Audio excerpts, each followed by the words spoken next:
Hello, Ram Ram दोस्तों, कैसे हैं आप लोग। जैसा कि आपने स्क्रीन पे देखा, आज हम बात करने वाले हैं उन स्टूडेंट्स की जिन्होंने इसी साल 12वीं का 12th का एग्जाम दिया है।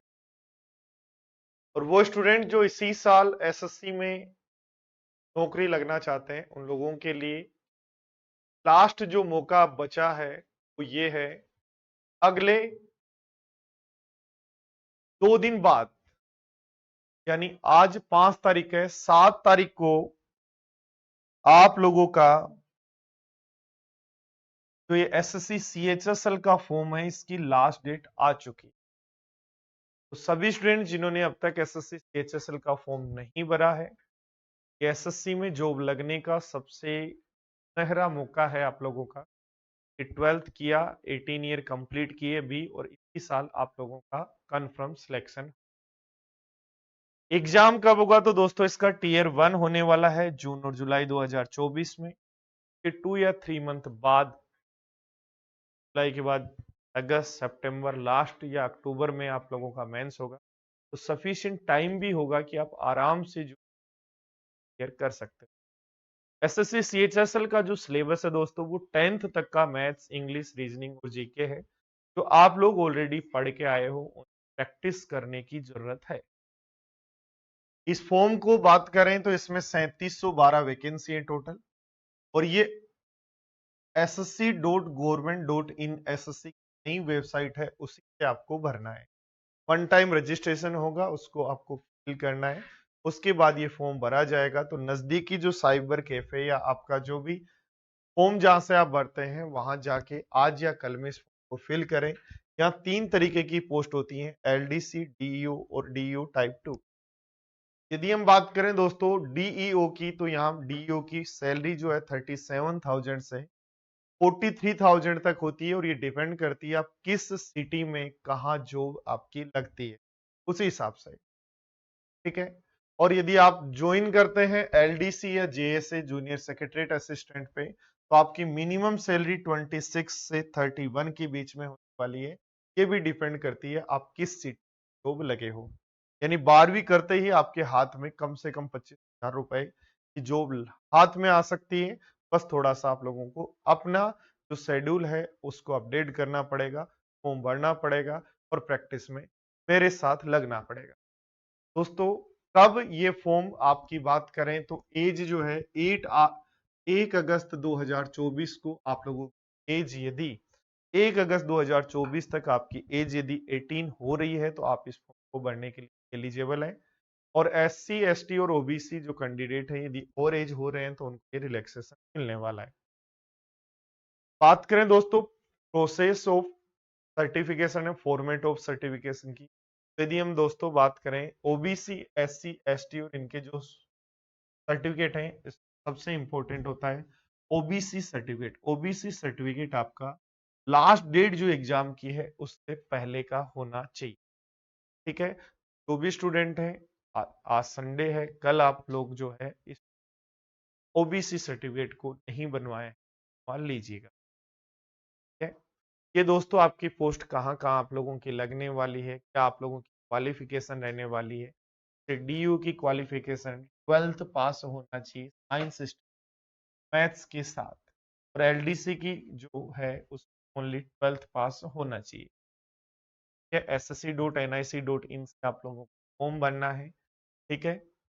और फॉर्म भरने की लास्ट डेट फिर मैं बता रहा हूँ, देखो ध्यान दो, ये फोटो और सिग्नेचर जो एक फिक्स फॉर्मेट में होने चाहिए। फोटो चश्मे वाली नहीं होनी चाहिए, बात का ध्यान रखना है। ठीक है। एप्लीकेशन फीस क्या है फॉर्म भरने की? जो लड़के हैं उन लोगों के लिए 100 रुपए और गर्ल्स के लिए free है।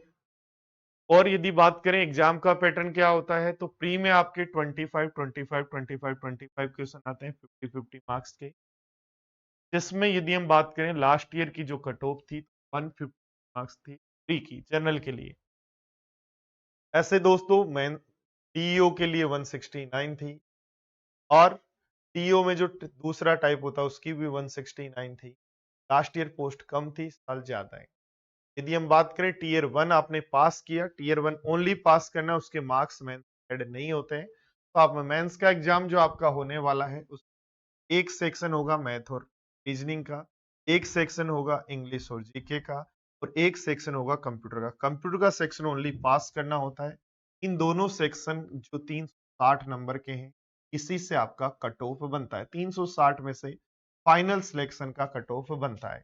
ठीक है, उसके बाद आपका टाइपिंग टेस्ट होता है उसी दिन जब आपका मेंस हो रहा होता है। तो ये सारी चीजों का आपको ध्यान रखना होता है। क्या दोस्तों, ये आपके टीयर 2 में पहले सेक्शन में मैथ्स और रीजनिंग आती है, दूसरे सेक्शन में इंग्लिश और जीके आता है, और कंप्यूटर और स्किल टेस्ट ओनली पास करना होता है।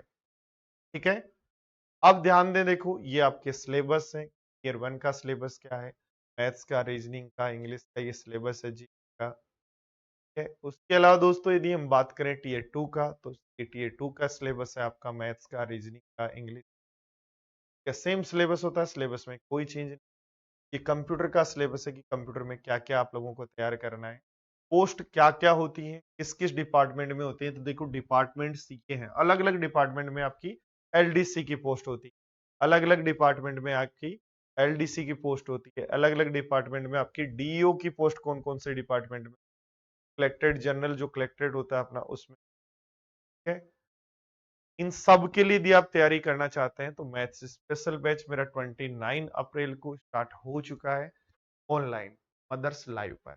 और कंप्लीट मैथ्स यदि आप लोगों को ज्वाइन करना है तो कंप्लीट मदर्स टीम के साथ फाउंडेशन बैच जो है वो स्टार्ट हो रहा है आप लोगों का, वो 30 अप्रैल को स्टार्ट हुआ है, उसमें आप लोग कर सकते हो। ये ऑनलाइन की मोबाइल नंबर है, आप कॉल कर सकते हो। और दोस्तों एसएससी का ऑफलाइन जो बैच है, एसएससी का ऑफलाइन जो बैच है, फाउंडेशन जो बैच है, वो मई में आ रहा है आप लोगों के लिए। ठीक है, मई में जो है आप लोगों का आ रहा है, कितनी मई को आ रहा है, 20 मई को आ रहा है। 20 मई को जो है वो नया बैच आ रहा है, 20 मई को, जिसका टाइम है 11 से 2। मैथ्स में आप लोगों को पढ़ाऊंगा। मेरा प्रीलिम्स का प्लस फाउंडेशन यानी प्री का बैच प्लस फाउंडेशन बैच यानी प्री और मेंस का कंप्लीट जो बैच है। प्री जो स्टूडेंट्स प्री का ज्वाइन करना चाहते हैं वो प्री का ज्वाइन कर सकते हैं, जो कंप्लीट फाउंडेशन ज्वाइन करना चाहते हैं वो फाउंडेशन ज्वाइन कर सकते हैं। 20 मई को 11 से 2 मदर्स गोपालपुरा स्टार्ट हो रहा है, रजिस्ट्रेशन स्टार्ट हो चुके हैं, तो आप लोग अपने करवा सकते हैं।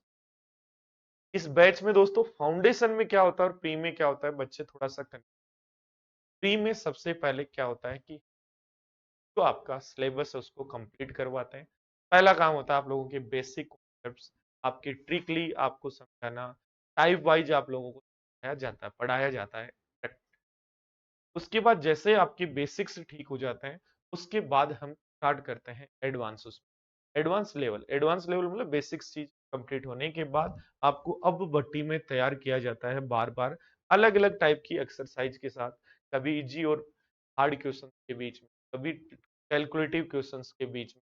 और उन क्वेश्चंस को आप हमारे सामने सोल्व कर रहे होते हैं, मैं क्लास में पढ़ा रहा होता हूँ, आप लोग सोल्व करते हैं, फिर उन्हीं क्वेश्चंस को मैं बोर्ड पे समझा रहा होता हूँ कि आप लोग इनको कैसे अटेम्प्ट करते एग्जाम में, आपका टाइम कैसे आपको बचना चाहिए करते हैं।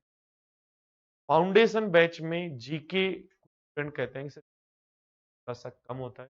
दोस्तों जीके मदर्स में इतना होता है, आप जो है एसएससी नहीं, कोई भी ऐसा एग्जाम जो नेशनल, उसमें एग्जाम आराम से जीके पास कर सकते मदर्स का कंटेंट पढ़कर। और आपको उसके लिए फाउंडेशन बैच ज्वाइन करना के बैच में पासिंग मार्क्स है की लेवल का हम तैयार करते हैं कि आप लोग पास हो जाएं।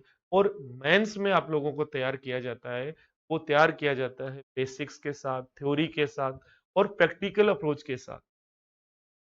Section wise type wise test होते हैं, उनमें सारी चीजें आप लोगों को जाती हैं, हम लोग डिस्कस करते हैं इसको कैसे अटेम्प्ट करते हैं। प्रैक्टिस आपको जो की जाती है, यानी प्री का बैच का मतलब है आप लोगों के बेसिक्स, आपका परीक्षा पैटर्न, आपका रियल एग्जाम में क्या आ रहा है वो कंप्लीट तैयार करवाना।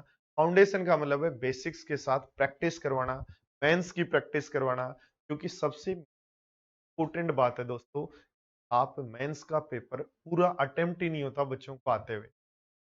तो दोस्तों मदर्स एक संस्था ऐसी भी है पूरे राजस्थान में, जहाँ पे आपको एक संडे प्री का और एक संडे का टेस्ट पहले ही दिन से दिलाया जाता है ताकि आप लोग प्रिपेयर रहें फाइनल लड़ाई के लिए, क्योंकि कट ऑफ तो वही वाली है सिलेक्शन।